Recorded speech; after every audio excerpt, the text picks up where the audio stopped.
Baik, kita mulai. Assalamualaikum warahmatullahi wabarakatuh. Di sini saya Edo Ferdian. Saya akan mempresentasikan eh, pemasangan modul custom yang sudah dibuat sebelumnya eh, untuk masuk ke dalam eh, modul di aplikasi Odoo kita. Nah, di sini kita kita masuk dulu ke modulnya yang sudah dibuat. Nah, ini modul yang sudah dibuat. Di sini ada database-nya dengan segala relasinya. Lalu di sini ada ada tampilannya seperti itu. Nah, di sini ada ini apa sih namanya? Ciri daripada aplikasi daripada modulnya seperti itu. Di sini ada namanya, ada kategorinya, siapa yang membuat gitu kan. Nah, selanjutnya eh kalau misalkan semua ini sudah dibuat, kita kita masukkan ini ke dalam eh, add-ons yang ada eh, di dalam Odoo kita kan. Nah, di sini ini patch-nya. Nah, kita taruh di sini. Setelah itu eh, kalau sudah ditaruh di sana, kita bisa melakukan restart pada Odoo yang kita sedang berjalan gitu. Nah, di sini kita bisa langsung tekan restart. Nah, langkah selanjutnya adalah untuk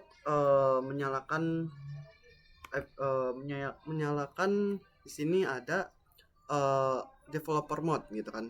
Nah, setelah developer mode dinyalakan, tampilannya akan berubah gitu kan. Nah, jadi di sini kita bisa langsung mengupdate-nya. Nah, di sini tinggal pencet aja update. Nah, nanti dia akan memproses, lalu kita bisa cari nih modul yang kita sudah buat sebelumnya. Nah, di sini kita cari misalkan contoh. Nah, di sini bisa terlihat bahwa modulnya sudah muncul ya. Nah, di sini kita bisa langsung tekan aktif aja untuk untuk uh, untuk menyalakan modul kita. Nah, nanti dia bakal langsung mengaktifkan sendiri. Nah, setelah ini sudah di reload, kita masuk aja ke dalam library-nya. Nah, yang seperti ini. Sini kita masuk ke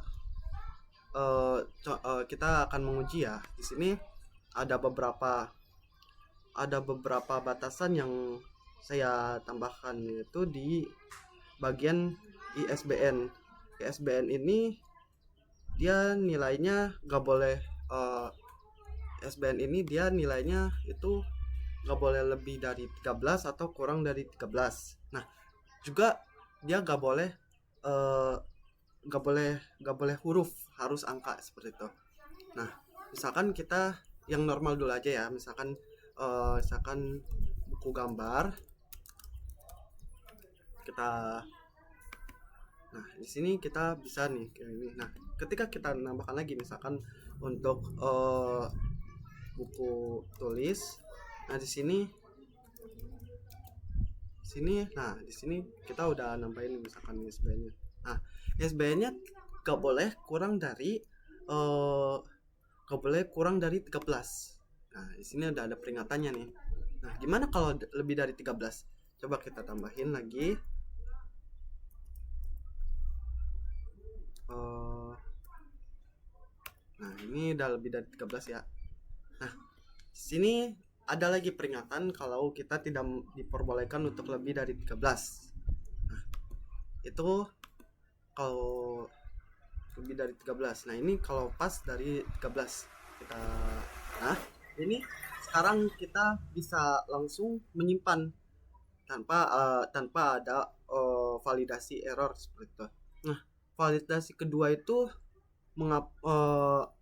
ini penghapusan buku ketika buku uh, statusnya udah selain draft ya, bisa jadi available atau borrow gitu kan. Nah, misalkan di sini kita ubah ke ininya lagi available, nah gitu kan. Berarti bukunya udah lagi tersedia nih kan. Nah, sekarang kita mengujinya ke sini, ke book, lalu di sini ini kan available ya. Nah, nanti kita tinggal pilih, terus habis itu action, terus delete. Nah, sini invalid operation, dia nggak bisa menghapus buku yang draftnya itu state. Jadi kalau bukunya udah bukan draft lagi, maka dia udah nggak bisa dihapus lagi gitu kan. Nah, oke. Selanjutnya itu mungkin penjelasan tentang, kita masuk ke ininya ya, kita masuk ke pembuatan dari compute field. Jadi compute field ini apa? Compute field ini adalah sebuah field yang nilainya dihitung secara dinamis menggunakan fungsi Python. Jadi ini nggak diinput manual oleh kita sendiri sebagai user ya. Jadi kita di dalam Python harus mengaturnya secara logik gitu kan. Nah, di sini saya sudah membuatkan field 8 day. Ini buat menghitung umur dari buku ya. Nah, jadi di sini saya buatkan juga ininya detail logiknya gitu. Jadi today ini dikurang record publication date, dia bakal umurnya berapa gitu. Nah ini ketika sudah diatur di sini logic dengan ininya apa itu namanya fieldnya. Nah kita langsung saja tampilkan dia di ininya di dalam tampilannya. Nah mungkin itu saja sih cara mengatur dari